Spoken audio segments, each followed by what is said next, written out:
আমরা কিভাবে কথা বলবো, ভবিষ্যতে কেমনে কথা বলবো, কাউকে আদেশ কি শব্দ দিয়ে করব, নিষেধ কি শব্দ দিয়ে করব, এই শব্দগুলো আমাদের জানা হচ্ছে মূল টার্গেট। এখানে পরিভাষাগুলো আমরা আলোচনা করছি। যদি কেউ উপস্থিত না থাকে তাহলে সে গায়েব, মানে থার্ড পারসন, নাম পুরুষ, তাইলে তাকে গায়েব বলবো আমরা। আবার যে উপস্থিত তারা হাজির বলবো বা মধ্যম পুরুষ। যে উত্তম পুরুষ মুতাকাল্লিম। আবার একজন হইলে, আমি যার সাথে কথা বলতেছি সে যদি একজন হয় তাইলে কোন শব্দ ব্যবহার করবো? ওয়াহিদের শব্দ। দুইজন হইলে তাসনিয়ার শব্দ, তিনজন হইলে বা বহু হইলে জমার শব্দ। লোকটা যার সাথে আমি কথা বলবো সে যদি পুরুষ হয় তাহলে মুজাক্কারের শব্দ, মহিলা হইলে মুয়ান্নাসের শব্দ। বা যে কাজটা করছে সে যদি উপস্থিত থাকে তাইলে বাক্যটা হবে মারুফ, আর যদি না থাকে তাইলে মাজহুর। যদি হাবোধক হয় তাইলে মুসবাত, আর না বোধক হইলে মানফি। এগুলাতে উর্দুতে বলা হয়, আমরা উর্দুতে বলি ইসবাত নফি, আরবিতে বলা হয় মুসবাত মানফি, ইসবাত নফি আর কি। আর আরবি উর্দু তো সেম, আর উর্দু ভাষার মধ্যে কিছু নাই। উর্দু ভাষা হলো বিভিন্ন ভাষা থেকে নেওয়া একটা ভাষা, যেটা জবরজের নাই, কিছু নাই, একটা সহজ বাংলা ভাষার মতো একটা ভাষা। ঠিক আছে, ওটা আপনারা পারবেন। এগুলো এক্সপ্লেইন এখানে করে দিছি আমরা। তাহলে আমাদেরকে এখন মৌলিকভাবে 12টা সিগা জানতে হবে। 12টা সিগা বলতে কেন জানতে হবে বিষয়টা বুঝে মুখস্থ করবেন। আপনারা মুখস্থ করবেন তিনটা করে। ওয়াহিদ মুজাক্কার গায়েব, তাসনিয়া মুজাক্কার গায়েব, জমা মুজাক্কার গায়েব। ওয়াহিদ মুয়ান্নাস গায়েব, তাসনিয়া মুয়ান্নাস গায়েব, জমা মুয়ান্নাস গায়েব। ওয়াহিদ মুজাক্কার গায়েব, তাসনিয়া মুজাক্কার গায়েব, জমা মুজাক্কার গায়েব। ওয়াহিদ মুয়ান্নাস হাজির, তাসনিয়া মুয়ান্নাস হাজির, জমা মুয়ান্নাস হাজির। ওয়াহিদ মুতাকাল্লিম, জমা মুতাকাল্লিম। এর বাইরে আর কোনো কথা আপনার দরকার হয় কিনা আপনাকে চিন্তা করবেন যে হুজুর এর বাহিরেও আমাদের কথা বলতে হয়। তাহলে বুঝবেন যে এই 12টার মধ্যে আপনার কথাবার্তা সীমাবদ্ধ। হয়তো আপনি যার সাথে কথা বলবেন সে একজন হবে, পুরুষ হবে, অথবা সে দুইজন হবে, পুরুষ হবে, অথবা সে তিনজন হবে, পুরুষ হবে। সে এখন সে উপস্থিত থাকবে না, হয়তো সে উপস্থিত থাকবে না। যদি উপস্থিত না থাকে অর্থাৎ থার্ড পার্সন হয় তাহলে এই 6টা সিগা থার্ড পার্সনের জন্য। এই 6টা সিগা হচ্ছে সেকেন্ড পার্সন, অর্থাৎ যে আমার সামনে আছে তাকে তুমি বলতে হয়। এই তুমির জন্য 6টা শব্দ। এবার তুমি যদি একজন হয় তাইলে এই শব্দ ব্যবহার করবো আমরা, ওয়াহিদ মুজাক্কার হাজির সিগা। আর যদি তুমিটা দুইজন হয়, দুইজন আমার সামনে আসছে, তোমরা কেমন আছো, দুইজনকে আমরা এই শব্দ ব্যবহার করবো, তাসনিয়া মুজাক্কারে গায়েব। আর যদি তিনজন বা বহু হয় তাহলে বলবো এটা। যদি যার সাথে যে আমার কাছে এখন আসছে সে তো, তাকে বলবো তুমি, কিন্তু তোমার মতো একটা মাথার ভিতরে থাকবো সে হলো মহিলা, তাহলে মহিলা হইলে 3টা শব্দ, পুরুষ হইলে 3টা শব্দ। আবার সে তারার ক্ষেত্রে অর্থাৎ যে নাই আর কি, তাকে এই প্রথম 3টা শব্দ, এরপরে 3টা শব্দ, এভাবে। তো সেক্ষেত্রে আপনারা প্রাথমিকভাবে এটা মুখস্থ করতে হবে। মুখস্থ করতে হবে, আমাদের সময় কম, একটু বেশি দ্রুতই মুখস্থ করতে হবে। ঠিক আছে, গত ক্লাসে তো আমরা হেডিং শুধু আলোচনা, মৌলিক কথা বলছি। তাহলে আমরা এভাবে মুখস্থ করবো, ওয়াহিদ মুজাক্কার গায়েব, তাসনিয়া মুজাক্কার গায়েব, জমা মুজাক্কার গায়েব, মুয়ান্নাস গায়েব, তাসনিয়া মুয়ান্নাস গায়েব। আপনাদেরকে বুঝার স্বার্থে বলি, এর বাহিরে আপনাদের কোনো কথা বলতে হয় কিনা একটু চিন্তা করবেন। এখানে সব আছে কিনা, যে আমার কথা বলার জন্য যে সে হইলে 6টা সুরত হইতে পারে, একজন, দুইজন, তিনজন, আবার তিনজন পুরুষ হইতে পারে, তিনজন মহিলা হইতে পারে। মানে এর বাইরে কি হইতে পারে? তুমি, তোমরা দুইজন, তোমরা সকল। তাহলে এখন আমাদের আরবি কথা বলার জন্য এর বাহিরে আপনাদের, মানে আপনার বাংলা ভাষায় কথা বলার জন্য কি এর থেকে কোনো কিছু শব্দ প্রয়োজন হয় কিনা একটু চিন্তা করবেন মাঝে মাঝে। তাই এটা মুখস্থ করবেন, মানে সূরা ফাতিহার মতো। এক। 2 নাম্বার হচ্ছে, আমি সাধারণত কখনোই ক্লাসে বলি না যে এটা কোন সিগা, আমি বলি 3 নাম্বার সিগাটা কি। আপনি বলবেন জমা মুজাক্কার গায়েব, এভাবে বলবেন। 8 নাম্বারটা কি, অবশ্যই নাম্বার ওয়ারি মুখস্থ করতে হবে। সরফের ক্ষেত্রে বোঝানোর নিয়ম কম, মনে রাখবেন। সরফটাতে আপনার করতে হয় বেশি, সরফটাতে কি করতে হয় বেশি, সরফটাতে মুখস্থ বেশি করতে হয়, বুঝতে হয় কম। আর নাহুতে বুঝতে হয় বেশি, মুখস্থ করতে হয় কম। কারণ নাহু হইল গিয়ে পেঁয়াজ গোছের আলোচনা, আর সরফ হইলে সব সহজ সহজ আলোচনা। এই জন্য সরফটা মুখস্থ করে নেবেন। তাহলে এগুলা মুখস্থ করবেন সূরা ফাতিহার মতো, না মুখস্থ পারলে কিছু করার নেই। বুঝতে পারছেন, আমি আপনার বাসায় গিয়ে মুখস্থ করা সম্ভব না। ওকে, এবার আমাদের মূল টার্গেট হচ্ছে মাজি নিয়ে আমরা প্রথমত আলোচনা করব। মাজির যে সিগাগুলো আছে, 14টা সিগা, এটা আমরা একদম সূরা ফাতিহার মতো মুখস্থ করব। এই 14টা সিগা দিয়ে আমাদের আজীবন চলতে হবে, মানে হাজার হাজার শব্দ হবে এই 14টা দিয়ে।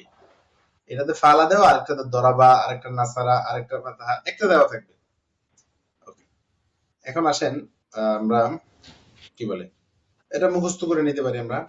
ফালা, ফালা, ফালু, 3টা করে মুখস্থ করবো সবসময়। ফালাত ফালাতা ফালনা, ফালতা ফালতুমা ফালতুম, ফালতি ফালতুমা ফালতুন না, ফালতু ফালনা। এখন ভাই দেখেন কোর্সে ভর্তি হয়েছেন, এগুলা লিখতে হবে। ওই যে যে 14টা বললাম, এই 14টা লিখতে হবে। এটা লিখতে হবে, 2 নাম্বার এটা লিখতে হবে। গুরুত্বপূর্ণ জিনিসগুলো আপনি নিজের মতো করে লিখবেন, বই থাকলেও। সব কথা আমি না বললেও লিখে নেবেন, অনেক কিছু অনেক সময় মনে থাকবে না। এখন এগুলা মনে রাখার জন্য, ছাত্রদেরকে পড়ানোর জন্য আমাদেরকে যে কৌশল, আমরা মুখস্থ করবো জবর, আলিফ, ওয়াও সাকিন, তা সাকিন, তা না, তা তোমার তুম, তি তোমার তুন না, তু না। তাহলে আমাদের এই 14টা সিগার আলামত মুখস্থ হয়ে যাবে। ঠিক আছে, অনুবাদ যদি পসিবল হয় মুখস্থ করবেন, আর না মুখস্থ হলে দরকার নেই। ওকে, এবার আমরা একটু মানে বুঝার চেষ্টা করি। মুখস্থ হয়েছে, এখন বুঝার চেষ্টা করবেন, আমি আমার টেকনিকটা বুঝবেন।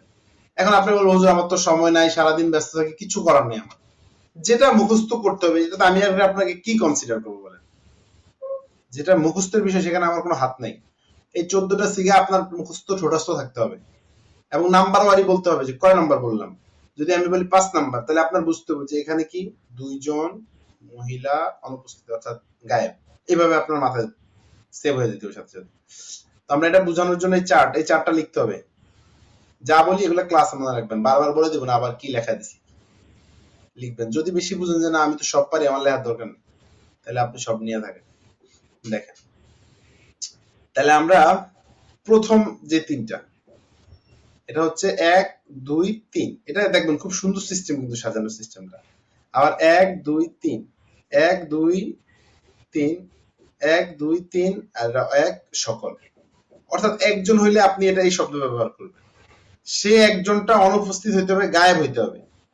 অনুপস্থিত শব্দটা যদিও লেখা ঠিক না, এমনিতে আমরা বোঝানোর জন্য অনুপস্থিত লিখি, পারিভাষিক ভাবে অনুপস্থিত শব্দটা ঠিক না। ওকে, লোকটা আপনার কাছে নাই, অর্থাৎ সে বলবেন, যে আছে তারে কি আপনি বলেন যে সে কেমন আছে, তাকে বলেন তুমি কেমন আছো। তাহলে আপু স্বাভাবিকভাবে গায়েব, তো যে গায়েব তাকে বলবো আমরা কি বলেন। তাহলে এই প্রথম 3টা শব্দ আমরা ব্যবহার করবো, এই প্রথম 6টা, সরি, এই 6টা শব্দ ব্যবহার করবো আমরা যে নাই তার জন্য। এবং যদি সে একটা হয়, একজন হয়, তাইলে আমরা 1 নাম্বার সিগা ব্যবহার করব। যদি 2 জন হয় তাহলে 2টা সিগা 2 নাম্বার, 3 জন হলে 3 নাম্বার। এরপরে সে যদি মহিলা হয়, একজন মহিলা হয়, দেখছেন? তাহলে প্রথম 3টা হচ্ছে আপনার কি পুরুষের, দ্বিতীয় 3টা হচ্ছে মহিলার জন্য ব্যবহার করবেন। তাহলে একটা কাজ যদি মনে করেন পুরুষে করছে, তাহলে বলবেন ফাআলা। যদি মহিলায় করছে বলবেন ফাআলাত। এই যে মহিলা, ঠিক আছে? আমাদের এখানে এভাবে আমরা কাজ করছি। দেখেন, আমাদের শিক্ষার্থীদেরকে অনেক ভুল শেখানো হয়েছে ছোটবেলা থেকে। যেমন আমাদেরকে প্রথমত শেখানো হয় ফাল অর্থ সে একজন পুরুষ করিল। তো এই মুখস্থ করে সে একজন পুরুষ করিল, এটা দরকার, এটা ব্রেকেটে রাখবেন, আপনার মাথার ভিতরে রাখবেন। ফাল অর্থ সে করেছে, সে একজন পুরুষ, এটা আপনার মাথায় থাকবে, এটা মুখ দিয়ে বলতে হবে। ঠিক আছে? আবার আমাদের দেশে শেখানো হয় করিল। করিলটা কি হয় না, তো করিলে আমরা বলি কখনো, এই জন্য আমরা যে অনুবাদ লিখছি এই অনুবাদ করবেন, করেছে। হ্যাঁ, করিলেও কিছু ক্ষেত্রে হয়, একটু অ্যাডভান্স লেভেলে গেলে অনেক সময় গল্প বলার ক্ষেত্রে বলা লাগে। তো সেই জন্য আমরা মাঝে মাঝে সেই অনুবাদটাও দিছি, কিন্তু আপনারা সেই অনুবাদটা করবেন না, এই অনুবাদটা করবেন। করেছে, আমি করেছি, তুমি করেছো, তারা করেছে। ওকে, এবার আসেন আরেকটা বিষয় হচ্ছে, এগুলো ব্রেনে থাকবে। একজন পুরুষ কেন, এটা আপনার মাথায় তো আগের থেকে সেট আপ থাকবে। কিরে, 1 নাম্বার যে সিগাটা, সিগার তো ওয়াহেদ মুজাক্কার, মানে একটা পুরুষ, এই তো। আর হাজির মানে হচ্ছে উপস্থিত আছে, অর্থাৎ তুমি তোমরা। আর গায়েব মানে হচ্ছে সে তারা। এটা আপনার ব্রেনে সেট আপ থাকবে। এই 14টা সিগাকে আপনি এভাবে সেট আপ নিয়ে নেবেন, এই যে চার্টের আকারে। এই প্রথম 3টা হচ্ছে পুরুষের, তাহলে পুরুষের ক্ষেত্রে এগুলা, মহিলার ক্ষেত্রে এটা। প্রথমটা হচ্ছে একজন হইলে, দুইজন হইলে এটা, 3 জন হইলে এটা। এটা আপনার ব্রেনে সেট আপ করতে হবে একদম। মানে আপনি যেমন আকাশ দেখলে চিনেন যে আকাশ কোনটা, তো এরকম ভাবে চিনতে হবে যে এটা হচ্ছে এই নম্বর সিগা। এত ভালো করে আপনার ব্রেনে সেট আপ থাকতে হবে, ঠিক আছে? তাহলে আমরা কি বললাম, বা এই যে পুরুষ, এই 3টা হচ্ছে মহিলা, আবার এই 3টা হচ্ছে পুরুষ, এই 3টা মহিলা, বাকি এগুলো সব হচ্ছে হাজেরের, যারা উপস্থিত আছে। অবশ্যই নাম্বার ওয়ারি মুখস্থ থাকতে হবে। এখন বলবো যে আমি পারি, আগে পারছেন, কিন্তু এখন আমি নাম্বার বলবো, আমি ক্লাসে নাম্বার বলবো। আপনি সারা রাত্রে পড়েন, ভিডিও করেন। আমার কাছে আমার অনেক শিক্ষার্থী এরকম ছিল আগের কোর্সে, ওনারা সারা রাত্রে পড়তো, পড়ে নিজে ভিডিও করে আবার আমাকে দেখাইতেছে, হুজুর আমি ভিডিও ক্লাস করছি, পড়ছি, অনেক কষ্ট করছি। তো শেখার জন্য আপনাকে তো কষ্ট করতে হবে। আপনাকে যদি মনে করেন যে শুয়ে বয়া হয়ে যাবে, সেটা তো এমন না। এগুলো ওয়ান টুর পড়া, এগুলো ওয়ান টুর পড়া আপনি পড়েন নাই কেন? এখন কামিল পাস করে পড়তে আসছেন, একটু কষ্ট না করলে হবে না। ঠিক আছে? তাহলে এই চারটা পুরো মুখস্থ করে ফেলবেন, ব্রেনে সেট আপ দিয়ে ফেলাবেন যে এই তিনটা হচ্ছে পুরুষের, এই তিনটা মহিলার। তাহলে আমি যখন পুরুষের সাথে কথা বলবো এই তিনটা কথা বলবো, আর মহিলার ব্যাপারে বললে এই তিনটা বলবো। হ্যাঁ, ফালতা বলবো কখন? যখন পুরুষ, একজন পুরুষ হবে তাহলে ফালতা। আবার যদি দুইটা পুরুষ দেখি তাহলে বলবো ফালতুমা। আর যদি অনেক পুরুষ দেখি তাহলে বলবো ফালতুম, যে তোমরা করছো। এখন আপনি যদি পুরুষের সামনে যায় বলেন ফালতুন না, তো সবাই দিবে হাইসা করবো কিরে, আমরা হইলাম পুরুষ, একা মহিলার শব্দ। তাহলে পুরুষেরা করলে বলবেন পুরুষ ফালতুম, মহিলারা করলে বলবেন ফালতুন না। এই জিনিসটা সেট আপ দিলে মাথায় আপনার সব ক্লিয়ার হয়ে যাবে। আর মুতাকাল্লিমের ক্ষেত্রে তো আর ওয়াহেদ তাসনিয়া জমা দরকার হয় না, এটা ওয়াহেদ দ্বারাই সব বোঝায়, আর বাকিগুলো সব জমা। প্রথমটা ওয়াহেদ, ওয়াহেদের বাইরে যা আছে সব জমার শব্দ ব্যবহার করা হয়। ঠিক আছে? এই তো ওয়াহেদ মুতাকাল্লিম, জমা মুতাকাল্লিম। ওকে, এবার আমাদের তৃতীয় কথা হচ্ছে মাজি 6 প্রকার আমরা পড়ছি। তো মাজি 6 প্রকারটা প্রত্যেকটা প্রকার আবার 24 প্রকার বা 4 প্রকার করে হয়েছে। 4 প্রকার কেন হয়েছে? এর কারণ হইলো কি, আমি কারণটা এখানে বুঝাই। দেখেন, একটা হচ্ছে বহস ইসবাত ফেলে মাজি মুতলাক মারুফ, অর্থাৎ 1 নাম্বার মুতলাকটা তো 1 নাম্বার। এখন 6 প্রকার মাজি যারা পারে না তারা আবার ভেজাল লাগাবে। 6 প্রকার মাজি মুতলাক, মাজি করিব, মাজি বায়দ, মাজি ইস্তিমরারি, মাজি তামান্নাই, মাজি সাকি, এগুলো। তো এগুলোর মধ্যে প্রথমটা হচ্ছে মাজি মুতলাক। স্বাভাবিক শিক্ষার্থীদের জন্য আমরা প্রথমটাই পড়াই। তাহলে প্রত্যেকটা 4টা করে হয়েছে, এর জন্য 4 6 24টা হয়েছে। কেন 4টা হয়েছে দেখেন। মনে করেন মাজি মুতলাকটা স্বাভাবিক একটা মাজি, নর্মালি যে একটা মাজি সেটাই, তো এটা তো আবার 4টা হইলো কেন মাজি?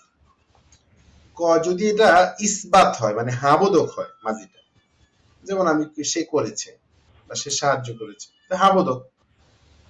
আবার 2 নম্বর হচ্ছে সে মারুফ, মারুফ মানে বক্তা, মানে কর্তা আছে, যে করছে। যেমন আমি বললাম নাসারা, সে সাহায্য করছে, তাহলে সাহায্যটা কে করছে? সে করছে, তো সে তো এখানে আছে, এখানের মধ্যে সে প্রকাশ করে আর কি। দ্বিতীয় বিষয় হচ্ছে, কে মাইক্রোফোন চালাইলো আবার? কে তুমি? ওকে, মাইক্রোফোন চালানো যাবে না, হ্যাঁ এখন, আবার পরে আপনাদের কথা শুনবো। তাহলে আর কি হইলো? দ্বিতীয় বিষয় হচ্ছে আপনার হাবোদক, কথা বলতে হয় আমাদেরকে। তাহলে হাবোদক হইলে এটা, আর হচ্ছে মারুফ মানে বক্তা, কর্তা আছে, কর্তা আছে। এই মারুফ মাঝে অনেকে বুঝতে চায় না। আর মারুফ মানে হচ্ছে যে কাজটা করছে সে আছে, বাক্যের মধ্যে আছে। যেমন আমি বলছি সাহায্য করছে, কে সাহায্য করছে? সে সাহায্য করছে, তাহলে সে আছে। এবার আসেন আমরা বললাম মাজহুর, সে সাহায্য প্রাপ্ত হয়েছে। এখন কে সাহায্য করছে, এটা কি আছে এখানে? বুঝতেছেন কিনা? মারুফের মধ্যে কে সাহায্য করছে সেটা আছে। এখানে বলছে সে সাহায্য প্রাপ্ত হয়েছে। সে কৃত বললে বুঝবেন না, কৃত অনুবাদ করলাম না, এটা অন্য বই থাকে জন্য লিখছি। সে সাহায্য প্রাপ্ত বা সাহায্যকৃত হলো, সাহায্য প্রাপ্ত হলো বা তাকে সাহায্য করা হলো। এখানে বলেন তো কে সাহায্য করছে, সে কি আছে এখানে? কেউ একজন বলেন। জি না, নাই। নাই। না থাকলে মাজহুল, না হইলে মাজহুল, না থাকলে যে কে কাজটা করছে নি মাজহুল, নাই, তাহলে মাজহুল। হ্যাঁ, দুইটাই হাবোদক। সে সাহায্য প্রাপ্ত হয়েছে সেটাও হাবোদক, সে সাহায্য করেছে এটাও হাবোদক। এবার আসে নাবোদক। নফি, বহস নফি ফেলে মাজি মুতলাক মারুফ, তাহলে নফি মানে নাবোদক, ইসবাত মানে হাবোদক। আবার মারুফ, মারুফ মানে কর্তা আছে, যেমন মা ফাআলা বা মা নাসারা, সে সাহায্য করেনি, তাহলে কে সাহায্য করেনি? সে কিন্তু আছে। এবার বললাম মা নুসিরাত, সে সাহায্য প্রাপ্ত হয় নাই, সে সাহায্য প্রাপ্ত হয় নাই, তাহলে সাহায্য প্রাপ্ত হয় নাই, সাহায্য প্রাপ্ত, সাহায্যটা কে করছে বা কাকে দ্বারা সাহায্য করা হয় নাই, এটা কিন্তু এখানে নেই। সাহায্যের কাজটা কে করছে সেটা কিন্তু এখানে নেই। মানুষিরা, সে সাহায্য প্রাপ্ত হলো না বা সাহায্য প্রাপ্ত হয়নি, তাহলে সে সাহায্য প্রাপ্ত হয় নাই, কিন্তু সাহায্য কে করে নাই সেটা কিন্তু নাই এখানে। সাহায্য পায় নাই, সাহায্য পায় না কিন্তু কে সাহায্য করে নাই সেটা কিন্তু নেই, মূল ভার্বের কাজটা কে করছে সেটা এখানে নাই। ঠিক আছে, আমরা বুঝলাম যে প্রত্যেকটা শব্দই মাজির, এটা হয়তো হাবোধক হবে নয়তো নাবোধক হবে। হাবোধক হইলে একটা বহস, আবার নাবোধক হইলে একটা বহস। হয়তো মারুফ হবে অর্থাৎ কর্তা থাকবে যে কাজটা করছে, অথবা থাকবে না, তাইলে তাইলে আবার একটা বহস, তাহলে মারুফ একটা বহস, মাজহুল একটা বহস, মোট 4টা বহস হবে। তাহলে প্রত্যেকটা এরকম হবে। তো আমাদের স্বাভাবিক প্রাথমিক শিক্ষার্থীদের জন্য আমরা এই প্রথম 4টাই পড়াই। তাহলে আপনারা প্রথম 4টা সবাই পড়াশোনা নেবেন, আর যারা আগে থেকেই পড়তেছেন তারা সবগুলাই পড়বেন। ঠিক আছে, এগুলো সব একই কথা ঘুরে ফিরে। তাহলে আমাদেরকে এই 4টা বহস মুখস্থ শুনাইতে হবে, বুঝতে পারছেন কিনা? এই 4টা বহস জি মুখস্থ শুনাইতে হবে, এবং এই চার্ট পুরোটা না, এতটুকুন চার্ট আপনার ব্রেনে সেট আপ থাকতে হবে এবং লিখতে হবে। এই 4টা যেভাবে আমি লিখছি, 2টা করে উদাহরণ দিয়ে দিচ্ছি, এবং এগুলোর বিস্তারিত জানতে হবে এই 4টার। এই যে বিস্তারিত 1 নাম্বার বহসটা এভাবে, আপনারা নাসারা দিয়ে পড়লে আমার মনে হয় ভালো হয়, ফালা দিয়ে পড়লে অর্থ বোঝা যায় না। অর্থ বোঝা যায় না কিরকম, মনে করেন ফালা শেখ করেছে, কি করেছে এটা প্রশ্ন থেকেই যায়, কি করলো, কি ওটা কেমনে, কি মানে আসে। তো সেক্ষেত্রে আমরা আমাদের টার্গেট হচ্ছে আপনারা নাসারা দিয়ে পড়বেন। নাসারা, নাসারা, নাসারু, নাসারাত, নাসারাতা, নাসারনা, নাসারাতা, নাসারাতুমা, নাসারাতুম, নাসারাতি, নাসারাতুমা, নাসারাতুন্না, নাসারাতু, নাসারনা। 1 নাম্বার বহস শেষ। 2 নাম্বার বহস নুসিরা, নুসিরা, নুসিরু। সে, দেখেন এখানে যদি ফুইলে অর্থ করতাম, অর্থ হইতো সে কৃত হয়েছে, তারা কৃত হয়েছে। এখন আপনি কৃতটা বুঝবেন কি? একটা ক্লাস 2 এর ছাত্র, ওরা যদি আমি পড়াই, এই মিজানটা তো মূলত ভাই 4-5 এর পড়া। আপনি যদিও কামেলের পরে পড়েন, সেটা আমি তো জানি না কেন পড়েন আপনি, তো মূলত তো এটা 4-5 এর পড়া। একটা 4-5 এর ছাত্রকে যদি আমি বলি যে সে কৃত হয়েছে, আপনি বলবেন যে কৃত কি, ও বলবো যে কৃতটা কি, ও তো ছোট মানুষ বলবে না আপনার ভয়ে, মনে মনে করবে তুমি কি কয় না কৃত কৃত। তাহলে আমরা সহজ করি, ফুইলে অর্থ করবো না, সাহায্য প্রাপ্ত হয়েছে। সাহায্য কে করছে কিন্তু সে নাই, কিন্তু যাকে সাহায্য করা হয়েছে সে আছে, সে সাহায্য প্রাপ্ত হয়েছে। অথবা এটা অনুবাদটা আরেকভাবে করা যায়, সে সাহায্য, সরি, তাকে সাহায্য করা হয়েছে। ঠিক আছে, হলো অনুবাদ তো আপনারা সাধারণত করবেন না, হয়েছে করবেন, এটা ব্যবহার হয়, হলো অনুবাদ ব্যবহার হয়। ওকে, তাহলে আমাদের 1 নাম্বার বহস মুখস্থ করবো। 2 নাম্বার বহস নুসিরা, নুসিরা, নুসিরু, নুসিরাত, নুসিরাত। এরপরে 3 নাম্বার কি আছে? মা ফাআলা, সরি, মা নাসারা, না না বোধক আর কি। আমরা যেমন বলি না হি গোস টু স্কুল, তো হি গোস টু স্কুলের পরে আবার নেগেটিভ আমরা পড়ি না, he does not go to school, বলি না, না বোধক কথা পড়তে হয় আমাদেরকে নাকি? তো আরবিতে তো আমাদেরকে না বোধক কথা বলতে হবে। মানে আপনি কি সবসময় বলবেন যে আকাল তু, আমি খেয়েছি, নাকি বলবেন মা আকাল তু, আমি খাইনি? এটাও তো বলতে হয় নাকি? দুইটাই তো বলতে হয়, তারপরে দুইটা শিখতে হবে না? হ্যাঁ, তো এই জন্য আমাদের এই 4টা বারবি দরকার, একটা বাদ দেওয়ার সুযোগ নেই। মাঝে মাঝে আমরা বলি না তাকে পিটানো হয়েছে, তাকে মাইট দেওয়া হয়েছে, এই যে আমরা বলি, এটা আরবি আমাদের জানা দরকার না? বুঝেন না আপনারা? মানে তাকে মাইট দেওয়া হয়েছে, এখানে কে মাইট দিছে কিন্তু সে কিন্তু নাই, এটা বলি না? এরকম ব্যবহার কিন্তু অনেক আসে আমাদের, তাকে মাইট দেওয়া হয়েছে, তাকে শেখানো হয়েছে, এরকম হয়, এরকম প্রশ্ন হয় অনেক সময়, আমরা বলি। তো সেক্ষেত্রে আমাদেরকে মাঝঝুলটাও জানতে হবে। ঠিক আছে, যেমন তাকে সে সাহায্য পেয়েছে বা তাকে সাহায্য করা হয়েছে, বলি না আমরা যে তাকে সাহায্য করা হয়েছে। এটার অনুবাদটা দুইটা, সে সাহায্য প্রাপ্ত হয়েছে বা তাকে সাহায্য করা হয়েছে। আমরা দুইটা লিখতে পারি না, জায়গা পাই না, তাহলে দুইটা লিখে দিতাম। একই কথা, সে সাহায্য প্রাপ্ত হয়েছে আর তাকে সাহায্য করা হয়েছে, একই তো কথা। এটা নিজের মতো করে পড়বেন, আজীবন তো পড়ছেন, মুখস্থ করা লাগে এই জন্য পড়ছেন। এটা আপনি মাথায় রাখবেন যে আমাকে আরবিতে কথা বলতে হইলে, চলতে হইলে সব জায়গায় আমার লাগবে।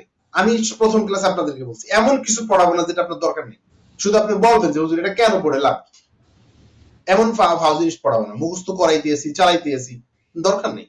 আপনি যেটা প্রতিনিয়ত আপনার দরকার, কোরআনে দরকার, হাদিসে দরকার, রাস্তাঘাটে হাঁটতে দরকার, মাদ্রাসায় ক্লাসে দরকার, ছাত্রদের সামনে দরকার। আমার একজন শিক্ষক সেদিন সিলেট থেকে বলছে, হুজুর ক্লাসের আমি এত বড় হুজুর, কিন্তু ছাত্ররা মাঝে মাঝে তাহকিক জিজ্ঞাসা করে, আমি তো হুজুর বোম মারলেও আমার তো তাহকিক বাইরে না, আপনি যেমন হোক আমার তাহকিকটা শিখিয়ে দেন। তো অনলাইন তো বেচারা বিশ্বাস করতে অনেক সময় লাগছে, পরে ভর্তি হয়েছে। অনলাইনে তো বিশ্বাস করতে সময় লাগে যে কিরে আসলে কি পড়াইবে না হুদাই টাকা নিয়ে যেতে, আবার টাকা আগে চাইতেছি। এখন টাকা চাওয়ার বিষয় আছে বুঝছেন, এগুলো বলা যায় না। মানে শিক্ষার্থীরা, অনলাইনে শিক্ষার্থী খুব খারাপ। ভালোর অভাব নেই, ভালোর আন্তরিকতার শেষ নাই। আল্লাহ তাআলা মানে আপনাদের আন্তরিকতার কারণে এতদিন টিকে আছি শিক্ষার্থী, কিন্তু আবার ফাউল ছাত্র আছে অনেক। সমস্যা এই জন্য ওনারা মনে করেন দূর তো হুজুর তো শুধু টাকা কামাইতেছে আর কি, টেনশন সেক্টরে চলতেছে, কিন্তু বাস্তবতা কঠিন, সময় দিতে হয়, অনেক কষ্ট করতে হয় এগুলো নিয়ে। এটা বুঝবেন আস্তে আস্তে, আপনাদের সাথে শেয়ার করবো। তাহলে আমাদের কি বুঝলাম, মানে যা পড়তেছে যেটা বাস্তবিক জীবনে আছে কিনা, আমি কি কোনোদিন এই কথা বলি কিনা, আপনি বলেন। এই কথাটা আপনার বলতে হয় না যে সে সাহায্য পাইছে বা তাকে সাহায্য করা হয়েছে, এটা বলতে হয়। এটার আরবিটা আমি পারি না, আমি মাদ্রাসায় পড়ি, আমার লজ্জা লাগে না? এই জায়গাগুলো আপনি একটু উঠায় তুলবেন। আপনি 3টা মাস আমাকে সময় দেওয়া লাগবে, 1-1.5 মাসের মধ্যে আপনি বুঝতে পারবেন আপনার লাইফের পরিবর্তন হবে, লাইফের পরিবর্তন হবে। এখন সমস্যাটা হলো আপনার পুরা গায়ে সমস্যা, আপনি একটা নাসার অর্থ কি পারেন না, তা আপনার ভোকাবুলারি পড়তে হবে। এই জন্য সফাতুল মাসাদির যাদের কাছে আছে পড়বেন। আমার বইতে তো সফাতুল মাসাদির চেয়ে বেশি আছে। সফাতুল মাসাদির ওনার একটা স্বতন্ত্র বই, এই জন্য সম্ভব হইলে লিখে নিয়ে রাখবেন সংগ্রহে। 175 টাকা দাম, তো বেশি না সফাতুল মাসাদির, এই জন্য। আর আমার বইটাও সফাতুল মাসাদির থেকে কোনো দিকে কম না, আমি সেটা দেখাই আপনাদেরকে। আহ, একজন ভাই আমাদেরকে বলছেন যে হুজুর আপনাদের এখানে তো কিছু মাছদার থাকলে ভালো হতো। কি পরিমাণ ভোকাবুলারি আমার বইতে আমি দিছি, এটা কোথাও পাবেন না। সরব বইতে কেউ এত ভোকাবুলারি দেয় না। আমি নিয়ে আসছি সরব বইতে, আমার 6-10টা কোথায়, এই দেখেন কি পরিমাণ আপনার ভোকাবুলারি আমার বইতে আছে, আপনি কল্পনা করতে পারবেন। এই দেখেন, এই যে ভাবেন আছে, ভাবের আন্ডারে আনছি যাতে করে সমস্যা না হয়। দেখছেন কত ভোকাবুলারি। আবার মাঝি মুজারে আমন সব দিয়ে দিছি, এরপরে মুজারে বা দরাবা থেকে। এটা তো আছেই, আরো তো আছে আপনাদের। দেখেন এই দর্শের শেষে কতগুলো ভোকাবুলারি দেওয়া। ভোকাবুলারি মানে শব্দার্থ, শব্দার্থ ছাড়া আপনি ভাষা শিখতে পারবেন না, কথা বলতে পারবেন না। আপনি যদি মনে করেন যে নিয়ম জানছি, যে আকাল তো অর্থ খাওয়া, কিন্তু পড়া আরবি কি জানি না, তাহলে আমি পড়েছি এটা কেমনে বলবো? করা তো অর্থ পড়া, এখন আপনি তো করা অর্থ জানেন না, তাহলে হইলো কি?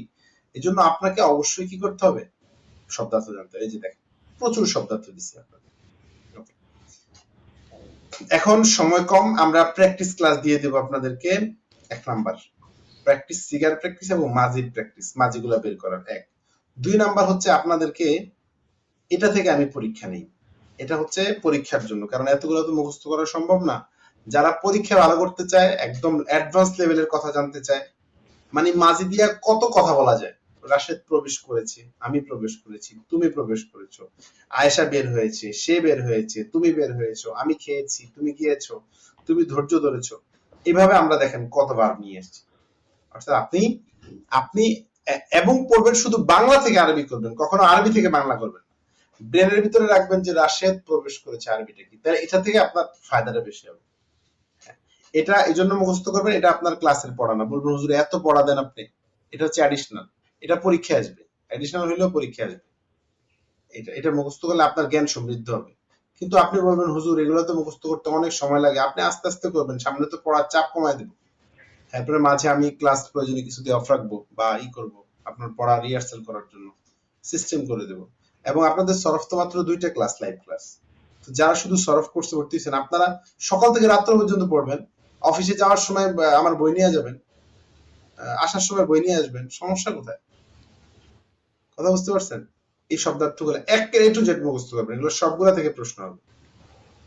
আমি লিখে দিব যে তোমরা ধৈর্য ধারণ করেছো মহিলা, মহিলাদের ক্ষেত্রে আরবি কি হবে, এই ধরনের। হ্যাঁ, এটা কেন বলেন তো? এটা সরফের অংশ না, কিন্তু দেখেন এটা কিন্তু সরফের অংশ না।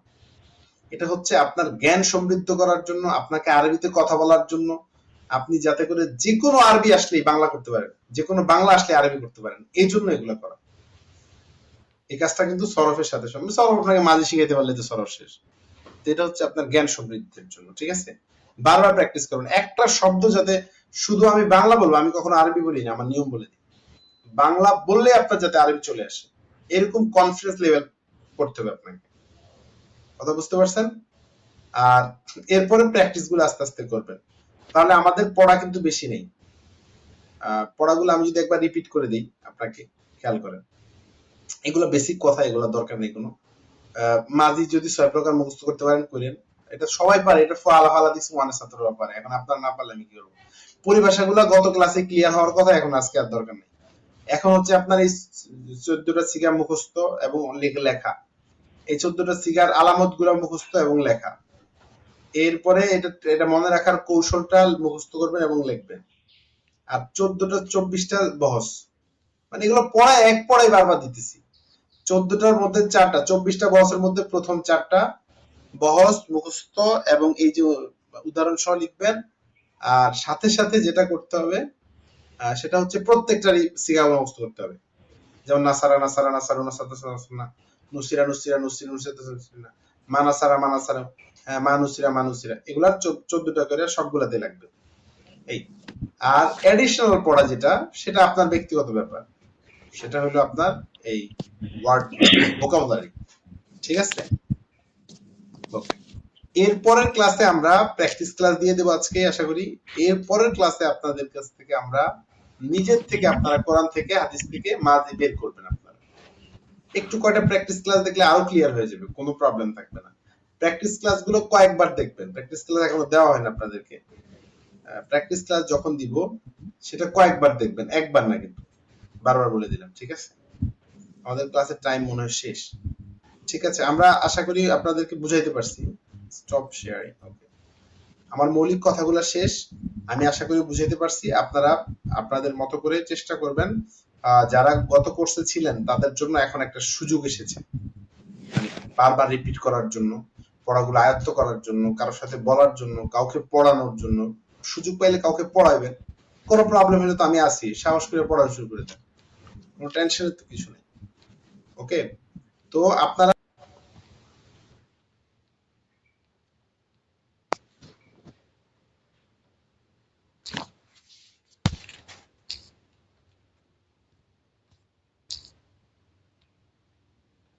করে দেয় সিস্টেম।